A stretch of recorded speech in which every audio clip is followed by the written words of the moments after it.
Welcome to the Grand Dungeon Ranking, the Grand Llama D2 Dungeon Ranking. Now, the reason we are doing this ranking, okay, is because Equilibrium has just come out. And I've seen a lot of polarizing opinions on Equilibrium on Twitter recently. A lot of people don't like it. A lot of people actually really like it. And today, you're going to find out where I land, because this is going to be my dungeon ranking. I'm putting this straight into A tier. Straight into A tier. Because honestly, I think Equilibrium is one of the better dungeons we've had recently. Number one, because it is pretty simple. It is very replayable because it is so short. Me personally, I don't mind. I don't mind a short dungeon from time to time. A for aura moments. It's got aura moments. It's got like easy boss breaks on normal mode. It is a fun dungeon to its core. The music is excellent. Like I said earlier, I think the music in this dungeon is supreme. It is not S tier, 100%. However, I think it is A, and we're going to keep it at the top of A for now. Might be a little bit of recency bias. However, I do think Equilibrium is really solid. Shattered Throne. This piece of crap is going straight into D tier. Barely a dungeon. What has Shattered Throne got going for it? I don't know, really. It is, it's the OG, but like it doesn't really have much. It's a quick dungeon, I guess. It has no aura. There are no rally flags. Candy farm. That's it. It's a candy farm. It's a seasonal event farm. It paved the way. No. There is one dungeon among these dungeons that paved the way, and it is not Shattered Throne, okay? We're putting Shattered Throne in D. Maybe I would move it to the bottom of C. But as I said, if there was one dungeon that pioneered dungeons, it would be Prophecy. So where are we putting Prophecy? Prophecy, I think, for me, it's gotta be A. It's at least A. At least. Is it better than Equilibrium, though? No, I think I prefer Equilibrium. I think I prefer Equilibrium to Prophecy. Prophecy has the music. It has the aesthetic. It has Rainbow Road. Music's very good. Bosses are pretty fun. Very bakeable. I can't say the same about the Right of the Nine version, but we'll get there. I think Equilibrium is better than Prophecy, though. We are definitely putting that in A tier. Pit of Heresy, though. This dungeon is atrocious. It's going at the bottom of D. Really dislike Pit of Heresy. No thanks. It has no unique weapons. The encounters are dry. The last encounter is basically its only saving grace. It's kind of just like a long mission, really. If anyone says to me, do you want to run a Pit of Heresy? You know what I'd tell them?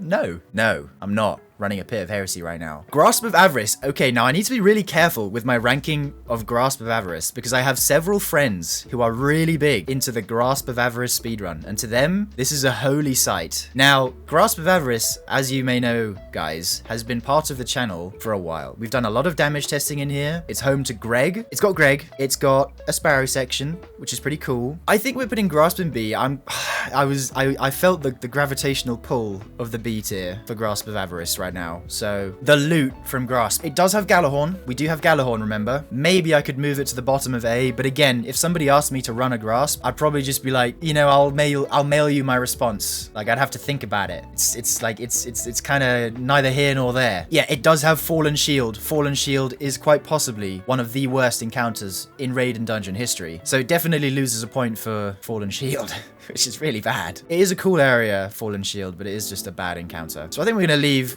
Grasp of Avarice in B. Duality, I'm also gonna put in B because Duality is a dungeon in the game. It had Artifice mods. The weapons were okay. You got Fixed Odds, Epicurean. You also had Storm Chaser. Now remember Storm Chaser, chat. Storm Chaser was a very powerful weapon before they nerfed the pre-charge mechanic. I actually really liked running Duality solo flawless. I actually did solo flawlesses for fun on Solar Titan. It's not A tier though. The Callus voice actor, yes, you know where he goes, "All my history is etched here, from humble beginnings to my rise as Emperor." Heart Shadow not sucking anymore. Let's be real, Heart Shadow still sucks. I think Storm Chaser was the first 3-round linear. That is true. We'll leave that in B. Spire of the Watcher now. This might cause some divisive opinions. Oh, it's hard.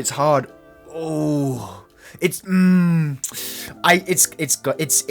a really good dungeon. It's a really good dungeon. C? Hell no. Spire is goated. I love Spire of the Watcher. Grasp B, unfollowing. No, I'm sorry, Lumi. It's just the truth. It's the hard truth. Spire of the Watcher is an amazing dungeon for speedruns, and it is also really cool. The music is awesome. The bosses are cool. Yes, one of them is reused, but I don't know, bro. This is my list, okay? You know, I make the rules, chat. I love Spire of the Watcher. Objectively, it is just a cool dungeon. Plus, you've got the Osiris monologue. Come on now. You've got the cowboy hat. You've got, I mean, to be fair, the weapons are pretty terrible. I will give you that. The weapons are pretty terrible. But it's just got aura. It's like Equilibrium. It's got aura. You know, I could put it A. Do I enjoy it more than Equilibrium? I think my Equilibrium recency bias is making me enjoy it more. I definitely enjoy Spire more than Prophecy though. I think that's where I'll leave it for now. We can reshuffle at the end. You guys already see what's next. Ghost of the Deep. More like Ghost of the Sleep.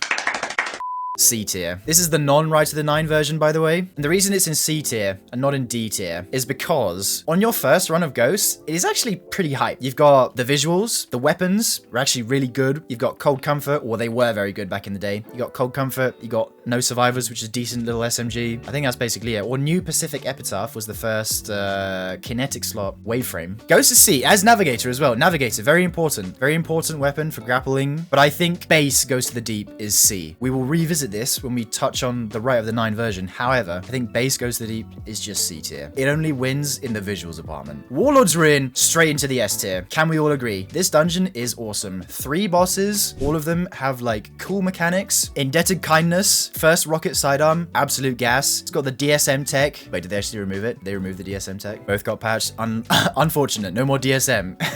It had one good gun, but that was enough. That was enough. It was enough, Birdsley. It shaped the meta for months to come, and it came from an awesome dungeon. The music as well. Oh, excellent. You guys know the transition between Jail and the Locust. Inner Light remix playing, and it's just, you know, all calm and all somber, and it's just lovely. I can picture it now. I'm literally getting goosebumps right now. Buried Bloodline, very awesome. Devour new class, you know, W exotic. Definitely got to give that S tier. Warlord's Ruin. Vesper's Host, also in the S tier. This dungeon is probably Bungie's finest work when it comes to dungeons. It has never been better than Vesper's Host. This dungeon is what a dungeon should be. You have got somewhat challenging mechanics, interesting mechanics at that. The aesthetic, gorgeous. Got the Braytech DSC themed aesthetic. It has just got 2 fantastic bosses, very unique bosses as well. Atrax basically being redone from Deepstone Crypt as a pure burst boss into Vesper's Host, where he is now a total damage bonanza, complete flipping the script. You've got Ranix, pre-nerf, very good boss. Post-nerf, loses a point. Is Warlord's Ruin better than it though? Because this is, you know, we are dealing with current Vesper where Ranix has kind of been put down a bit. I don't know. I'll put it above Warlords. And it was also the first contest raid. The first contest dungeon, sorry. Came out in a time where the game really wasn't know what was going on with it. To be fair, that's kind of still where we are. But anyway, the dungeon that killed Grandovich stacking. Oh my god, yes. Oh my god, that is so true. RIP Grandovich stacking. And the weapons. Oh my god. The fucking VS Velocity Baton. Chat, raise your hand if that weapon was glued to your loadout for the next 6 months. 6 months. Because I can tell you, it was for me. We also had the auto rifle, which is pretty cool. Icebreaker. Very good with stasis builds. An OG Destiny 1 classic. The majority of the focus was on the baton, but also the Chill Inhibitor. Chill Inhibitor, awesome weapon. To be honest, didn't really have enough time in the sun. You know, I much rather would have had GLs not nerfed in Episode Heresy, so we could see more of Chill Inhibitor. And we had Weight Gate, the community puzzle as well. This dungeon's puzzle was amazing. It was like a logic gate mathematics puzzle. No dungeon puzzle has ever come close. Absolutely S tier. I don't think this is moving. Vesper's Host, still the best dungeon of all time. That is enough. Vesper's Host glaze. Sundered Doctrine. Honestly, it's like high B or low A. I think it's probably high B for me. Sundered Doctrine didn't excite me. It didn't excite me that much. The first encounter is pretty atrocious. It's quite long. Yes, it's good if you know the lore knowledge and you can kind of pre-fire things like that. The second encounter I really like. Lockset is a very good encounter. Very unique concept of you being able to control the flow of the encounter. You decide what happens. But the last boss, Kerev, he leaves a little bit to be desired, to be honest. He's a cool looking model. The mix of lore and mechanics was good. See, yeah, I mean, I kind of want to go low A. Like, if somebody asked me to run a Sundered, I'd be like, yeah, sure. Would I be terribly motivated? No. But because they're my friend and they asked, I'd be like, sure. It doesn't have that wow factor. I think at this point in the franchise, people were kind of tired of the pyramid aesthetic, and you know, I am too. I'm glad that with Equilibrium, we actually didn't get a Sundered 2.0, thank God. The aesthetic, I think, is something that absolutely carries Equilibrium. We can keep it low A for now, though. I think it probably deserves a low A. So I think this is what we have here for all of the default dungeons. Maybe I would move Ghosts into D tier, maybe like high D, but we need to put something in C. Now, Right of the Nine, Spire of the Watcher. Honestly, not that great. Slowed down the flow of the dungeon. I'm probably going to put this like above Ghost of the Deep in C tier, maybe low B. It probably is low B. I just don't like how it slowed down everything because you basically had to do stuff one at a time. Specific nodes, exactly. It just didn't feel like Spire. It was just a bit more annoying. You had all of the bosses in the second encounter, which, you know, and the timer as well, which kind of made it more intense, I suppose, which is fine. It's definitely not OG Spire. OG Spire is definitely way better. They kind of overcooked a little bit with Spire of the Watcher, Rite of the Nine. Rite of the Nine Prophecy, though, I think I'll still put it in A tier, but it's going to the bottom of A tier because, by the way,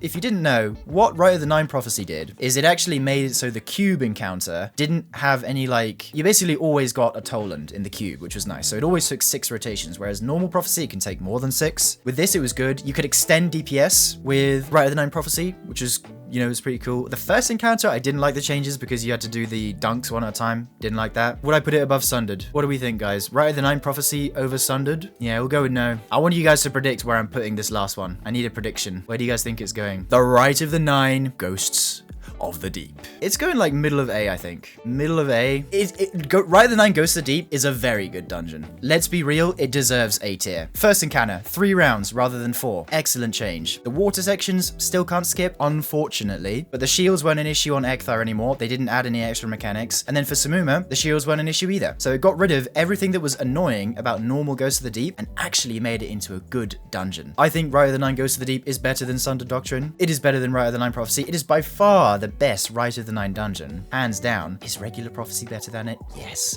Is Spire of the Watcher better than this? Yes. Equilibrium, top of A tier. Normal in D and Rite of the Nine in B. No, it's A. It deserves the A tier. It deserves it. Clear winners are Vespers and Warlords. Bungie went on a generational run making both of these dungeons. Imagine if Warlord's Ruin had a contest mode. It was the one dungeon before they started making contest modes. But imagine how cool it would have been to have a 3-boss contest mode dungeon. That would have been so gas. I think this is a pretty good list. I like this. There's definitely some personal bias in here, also some recency bias with Equilibrium, but there are some universal truths. Shattered Throne, Pit of Heresy, terrible. Goes to the Deep, normal, terrible. Grasp and Duality, Inspire, Rite of the Nine version, average, okay. I think the rest speaks for itself, you know. Now do the Portal dungeon layers, bro, bottom of the ocean. Dungeon layers, terrible. Where does Ron go? Where would we put Ron? Okay, no, we can do this. We can do this in post. We can do this in post. Ron, S tier. S tier dungeon. Vesper and Warlords above it, but we'll put Ron under that. Yeah, I'm pretty happy with that. That has been the Llama D2 dungeon tier list. If you agree or disagree, please let me know.